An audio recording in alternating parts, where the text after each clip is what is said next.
What's up, everybody? The Destroyer here, and welcome back to another cast of Lord of the Rings, the Battle for Middle-earth 2, patch 1.08. Today we have a 1v1 on Fords of Isen II, I'm assuming.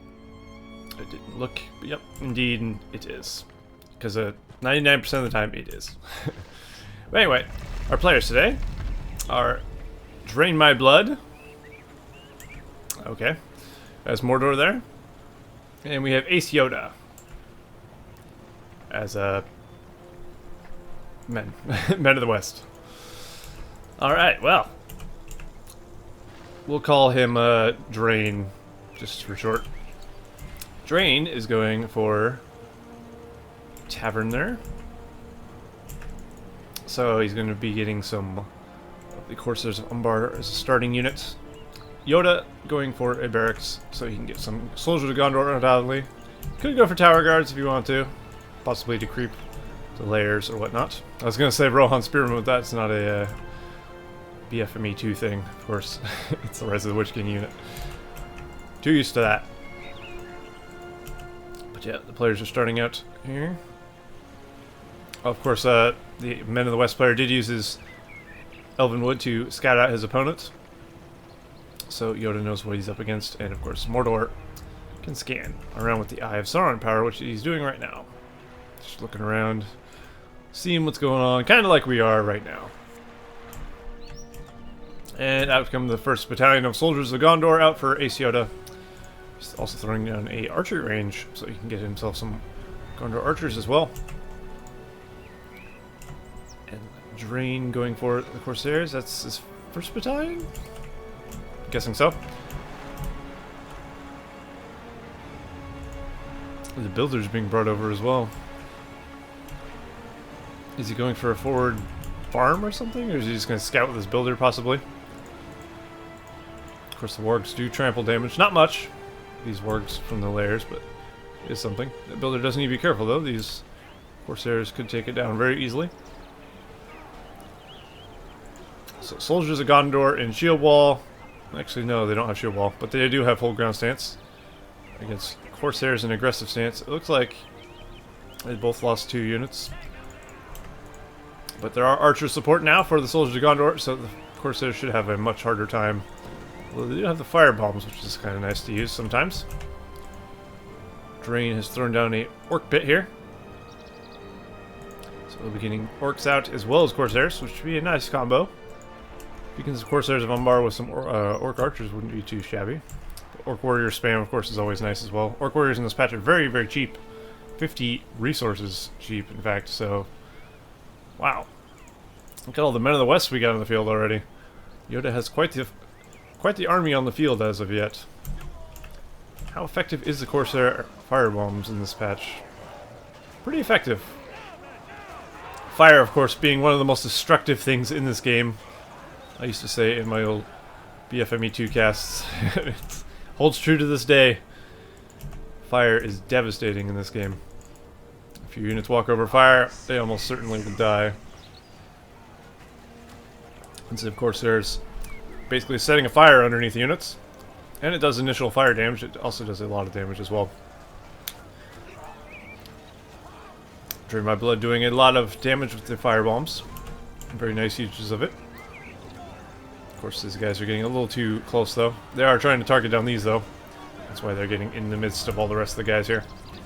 He is getting more Corsair and more orc archers here. Well, I guess his first battalion of orc archers. I haven't seen any as of yet.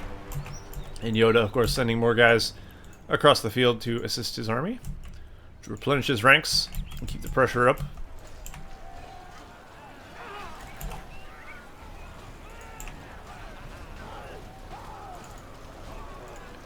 Looks like he has secured his orc pit and his tavern for now.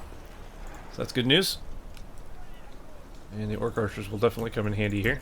Trying to fend off some of these Gondor archers and Gondor soldier spam that is coming his way. Of course, Corsairs, being lightly armored, don't really want to mess with the Gondor archers there too much. Some cavalry would be good for YodA, I think. Considering his opponent is not using anything pike related, I think they would be quite effective. I don't know if he's going to go for that or not, but I think it would be pretty useful. At least. He's got 2 taverns now, which decreases his Corsairs of Umbar's cost down to 360 from 400, I believe, if I'm not mistaken.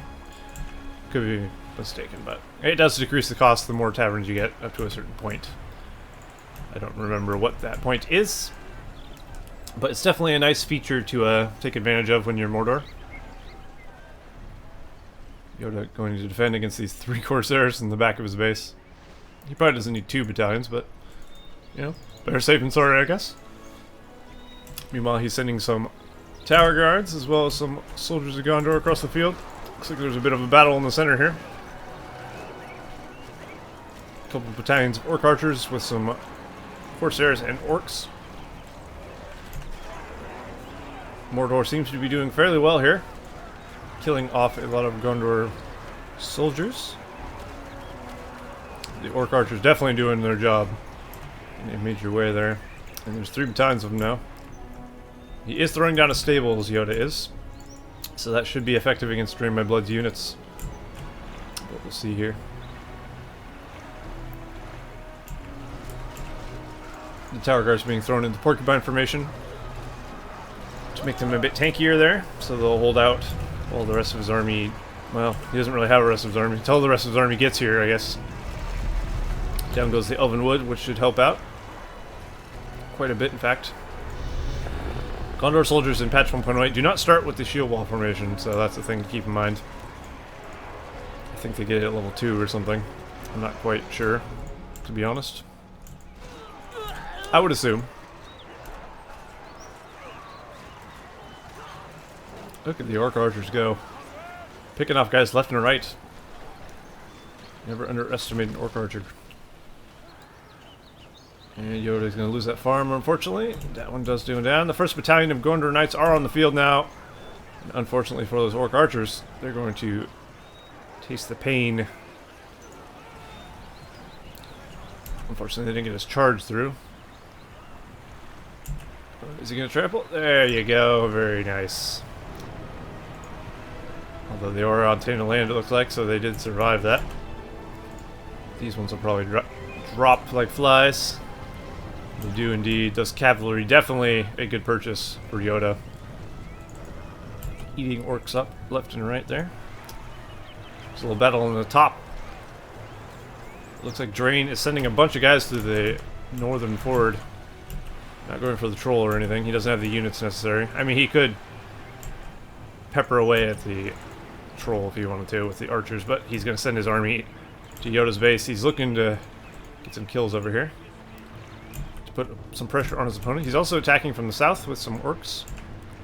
Buffing the Orcs, so they'll try and get rid of this farm before YodA can stop him. Looks like he got a farm here as well. He's doing a good job of harassing his opponent, and we'll give him that. YodA's Gondor Knights down here, just hanging out until YodA's ready to call upon them. We do have some Easterlings out for Drain, and he also has his industry there. I feel like the noose is slowly tightening around Ace YodA's neck here. But we'll see, I suppose. He still has quite the force, and he has hobbits as well. So he's by no means out of the game.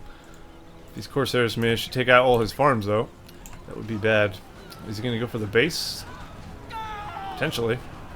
Oh, there goes the Firecracker. Killing a few guys there. And the Knights return to trample those dirty Corsairs into the dirt. Very nice indeed. These Gondor soldiers are in shield wall formation now, so he does have that.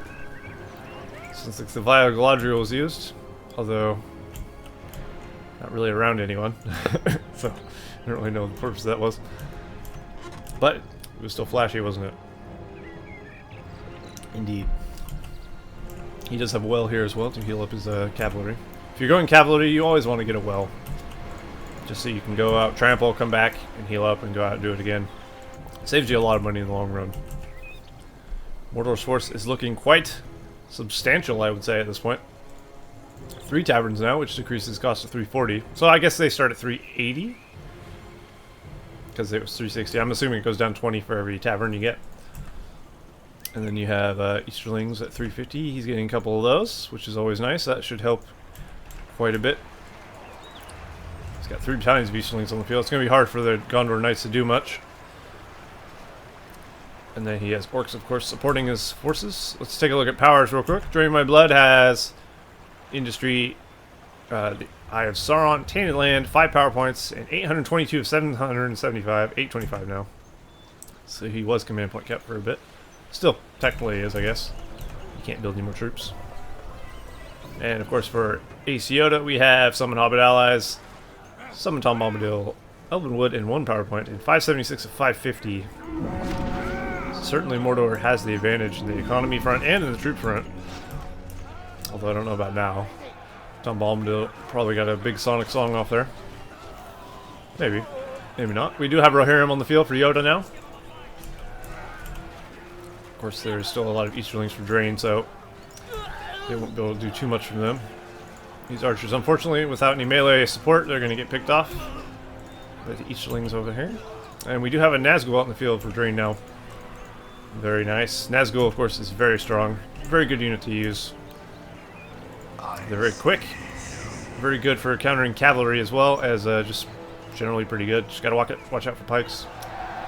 And AC YodA has been defeated. So there you go. Mordor takes the victory there, and Draining My Blood is the victor. But very well played to both players, of course.